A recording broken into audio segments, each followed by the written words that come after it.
Burn your mind and body. That is the final destination. Everything else is noise.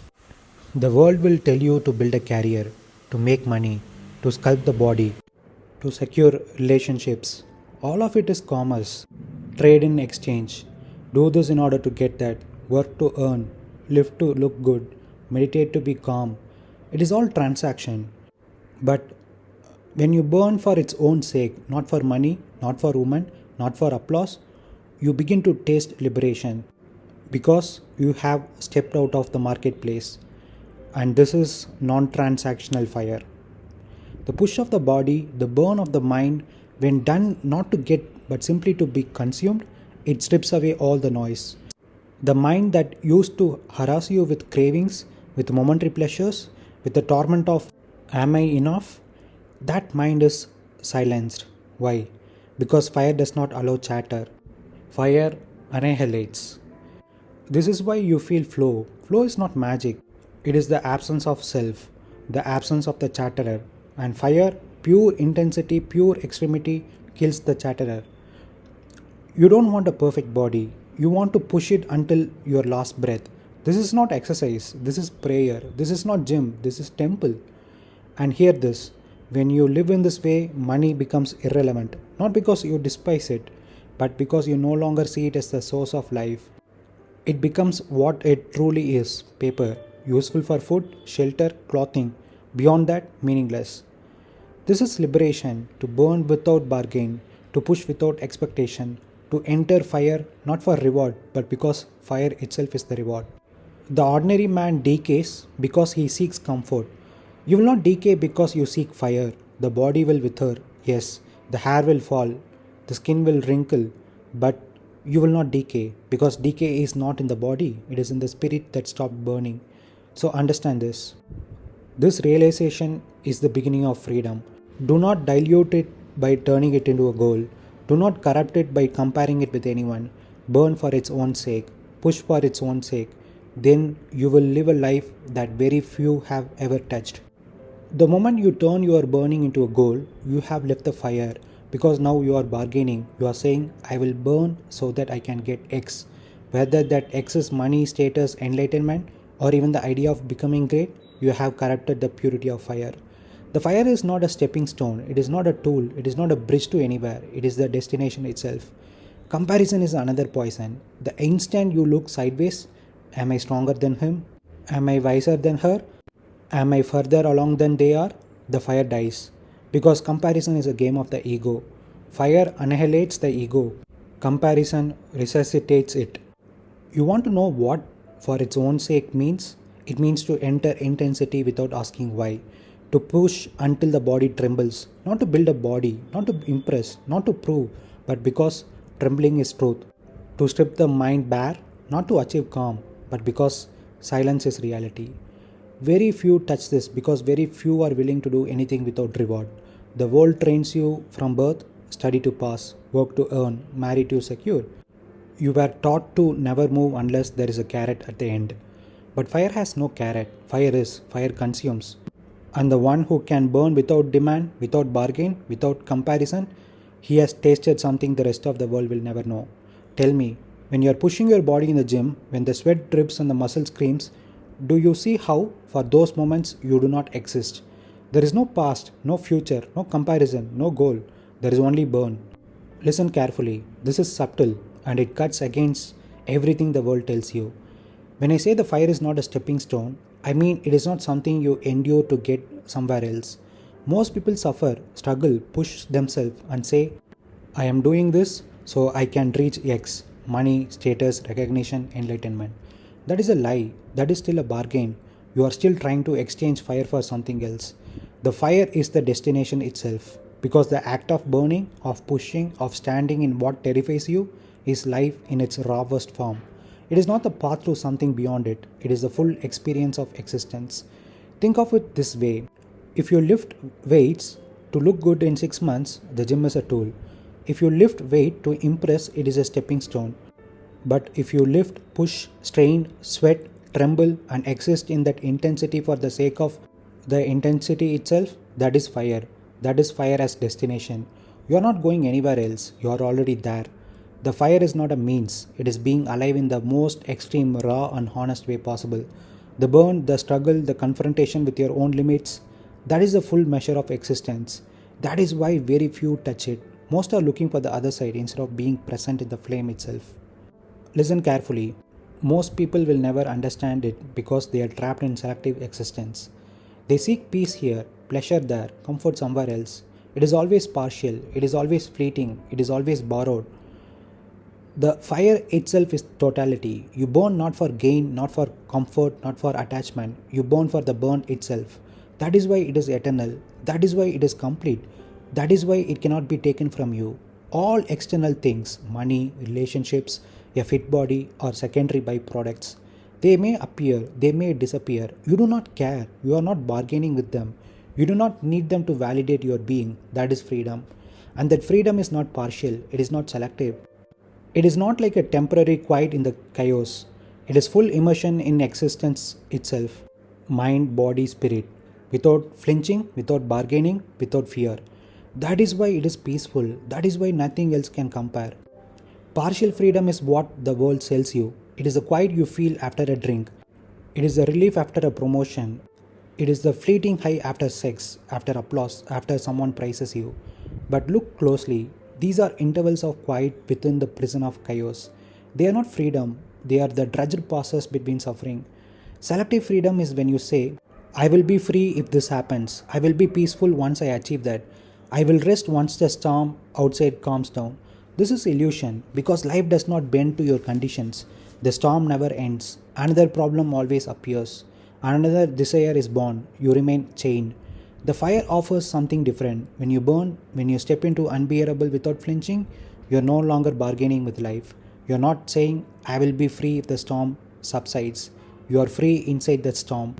That is why it is full immersion, not partial, not selective. When you stand in the fire, there is no division between you and existence. Mind, body, spirit, all engaged, all draw, all alive. You are not watching life, you are life. Why is it peaceful? Because there is no resistance.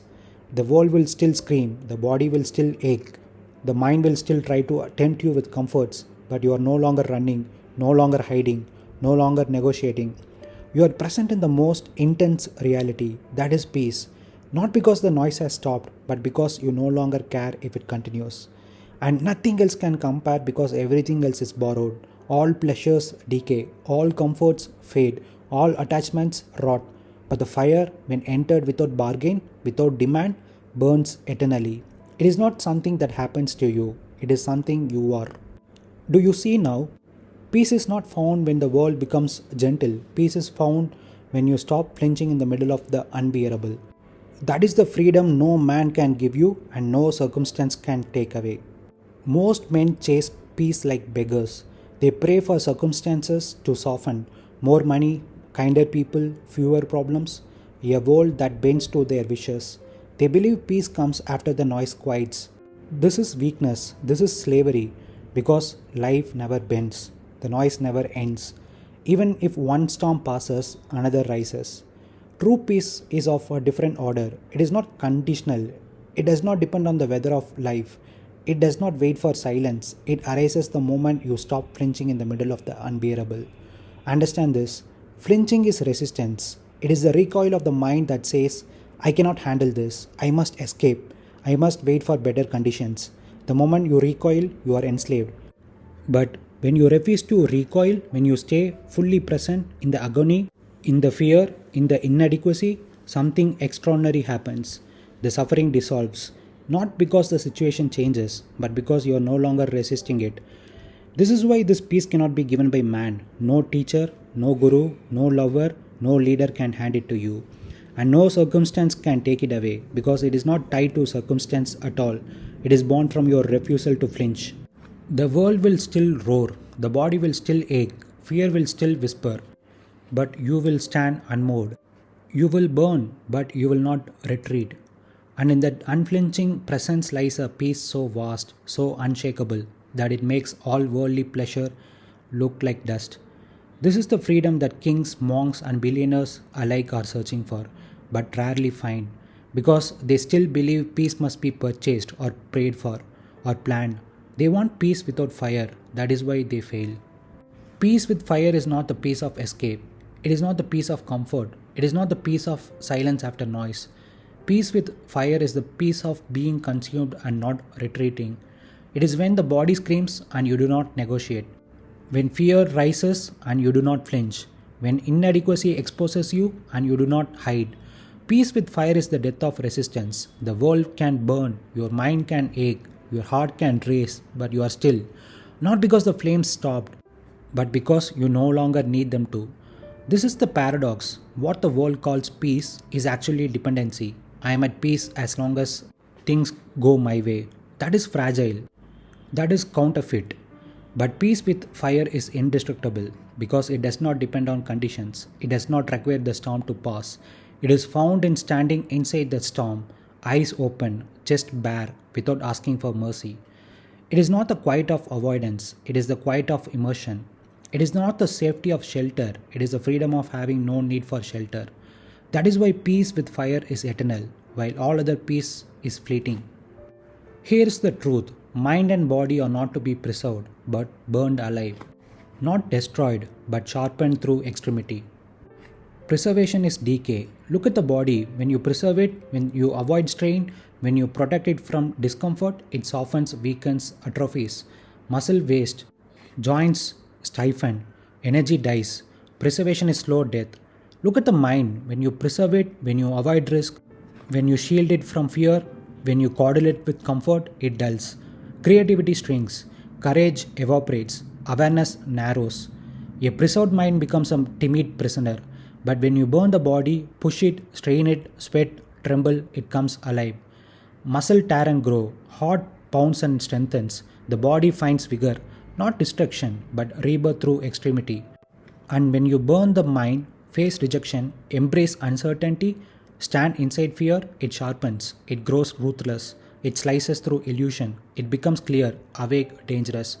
Burning is not annihilation, it is transformation. Preservation is not safety, it is decay. Because the instinct of the world is wrong. The world says, protect yourself, preserve yourself, keep safe, and in doing so, the world dies before its time. You have seen the opposite. When you push mind and body to the edge, not once, but continually, you feel alive. You touch freedom. That is not destruction, that is truth. The man burns his mind and body, and out of that burning comes success, money, recognition. But then, in his ignorance, he stops burning. He says, now that I have these fruits, I can rest, I can hold them, I can live off them. And that is when his decay begins. Because he mistakes the byproduct for the source. He clings to the money, the fame, the comfort, not realizing that those were mere ashes falling from the fire. And when he holds on to ashes, he suffocates. He becomes miserable. The liberation is this. There is no destination called wealth or success or comfort. There is only the fire. There is only the burning. The fruits are irrelevant. They are accidental. They do not matter. The fire itself is the end. The burning itself is the wealth. The mind and body exist for this eternity, not for preservation, not for comfort. Freedom lies not in the harvest, but in the burning. That is why even if you own nothing, you lose nothing. Even if you gain everything, you remain untouched because you no longer chase the byproducts. You no longer kneel before the fruits. You have seen the rot, the fire itself. The man who has everything may yet be in misery, but because he mistook the fruits for the fire, he believed the money, the recognition, the comfort were the point. And the moment he leaned on them, the burning stopped. Decay set in. His spirit rotted, even though his house grew larger. And the man who has nothing, if he is burning his mind and body to extremity, he is free. He has no comfort to lean on, no riches to confuse for the source. He burns for its own sake. He has reached the destination itself. Though from the outside he looks poor, ordinary, even invisible. Do you see? Outwardly, the one who has everything appears successful and the one who has nothing appears a failure. But inwardly, it is reversed. The man with everything may be suffocating in his own comfort. The man with nothing, if he burns without compromise, stands in peace, no circumstance can touch. Because the fire does not need wealth. It does not need recognition. It does not need reward. It burns as its own reward. That is the final destination.